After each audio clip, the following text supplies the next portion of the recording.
আল্লাহর কাছে এই 6টি জিনিস চাইতে কখনোই ভুলবেন না। যখনই আপনি সময় পাবেন তখনই আল্লাহ পাকের কাছ থেকে এই 6টি জিনিস আপনি চেয়ে নেবেন।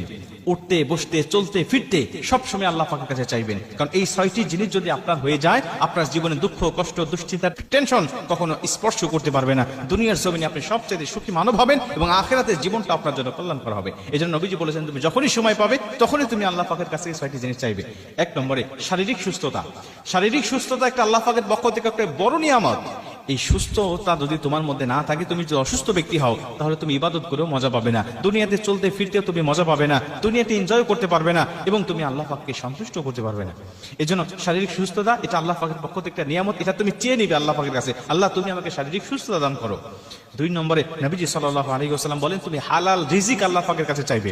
হালাল রিজিক এটাও আল্লাহ পাকের পক্ষ থেকে একটি নিয়ামত। তোমার যদি হালাল এই রিজিকটা কম হয়, তারপরেও দেখবে যে তুমি দুনিয়াতে এই হালাল রিজিক দিয়ে অল্প ইনকাম দিয়ে তুমি সুখময় স্বাচ্ছন্দ্যময় একটি জীবন তুমি অতিবাহিত করতে পারতেছো। কিন্তু যদি হালাল রিজিক না ঢোকে, তোমার হারাম রিজিক তোমার শরীরে তোমার পরিবারের মধ্যে ঢোকে, সংসারের মধ্যে, দেখবে দুশ্চিন্তা টেনশন ডিপ্রেশন সব দিক দিয়ে বেড়ে গিয়েছে, সংসারের মধ্যে অসুস্থতা বেড়ে গিয়েছে, ডিপ্রেশন বেড়ে গিয়েছে। তুমি লক্ষ টাকা ইনকাম করেও মাস শেষে তোমাকে ঋণের মধ্যে পড়তে হবে।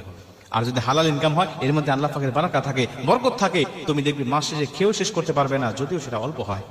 3 নম্বরে নবীজি সাল্লাল্লাহু আলাইহি ওয়াসাল্লাম বলেন, তুমি একটা নিরাপদ বাসস্থান আল্লাহ পাকের কাছ থেকে চেয়ে নিবে। নিরাপদ বাসস্থান এটা আল্লাহ পাকের পক্ষ থেকে আরেকটা নিয়ামত। নিরাপদ বাসস্থান যদি তুমি না থাকে, তুমিও ইবাদত করে মজা পাবে না, তুমিও দুনিয়ার জমিনে একটা নিরাপত্তাহীন জীবন তুমি অতিবাহিত করতে থাকবে, তোমার জীবনটাও নিরাপদ থাকবে না। এমন একটা বাসস্থান তুমি পেয়েছো যেখানে তোমার স্ত্রী পর্দা করতে পারে না, যেখানে তোমার মা পর্দা করতে পারে না, যেখানে তুমি নিরাপদে থাকতে পারো না, তোমার স্ত্রী নিরাপদে থাকতে পারে না। তো একটা হাদিসের মধ্যে নবীজি সাল্লাল্লাহু আলাইহি ওয়াসাল্লাম বলেন, যার কপাল ভালো, যার ভাগ্য ভালো, আল্লাহ পাক তাকে একটা নিরাপদ বাসস্থান দান করে। অতএব নিরাপদ বাসস্থানও মানুষের জন্য একটা বড় নিয়ামত। 4 নম্বরে রাসূল সাল্লাল্লাহু আলাইহি ওয়াসাল্লাম বলেন, তুমি তোমার জীবনে একজন নেককার স্ত্রী আল্লাহর কাছ থেকে চেয়ে নিবে। নেককার স্ত্রী আল্লাহ পাকের কাছ থেকে তুমি চেয়ে নিবে, কারণ এটা আরো বড় নিয়ামত। কারণ কারো দুনিয়াটা কিন্তু জান্নাত নয়, কিন্তু কারো যদি একটা নেককার স্ত্রী থাকে, ওর কাছে দুনিয়াটাই জান্নাত অনুভব মনে হয়, জান্নাতের সে অনুভবটা সে পেতে থাকে যে দুনিয়াটা হয়তো বা জান্নাতের বাগান। কিন্তু কারো কপালে যদি একটা বদকার স্ত্রী জুটে যায়, দুনিয়ার জমিনটা তার কাছে জাহান্নাম মনে হবে। এই জন্য নেককার স্ত্রী অনেক বড় একটা নিয়ামত। এই নেককার স্ত্রী আপনাকে জান্নাত পর্যন্ত নিয়ে যেতে সহযোগিতা করবে।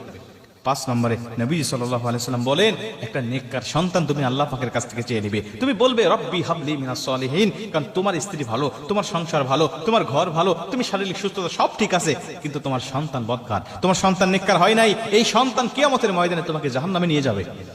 কারণ সন্তানকে যখন জাহান্নামের ফয়সালা দেওয়া হবে, তখন সে একা যাইতে চাইবে না, তখন সে তোমার উপর অভিযোগ দিবে এবং তোমাকে সহ সে জাহান্নামে নিয়ে যাবে।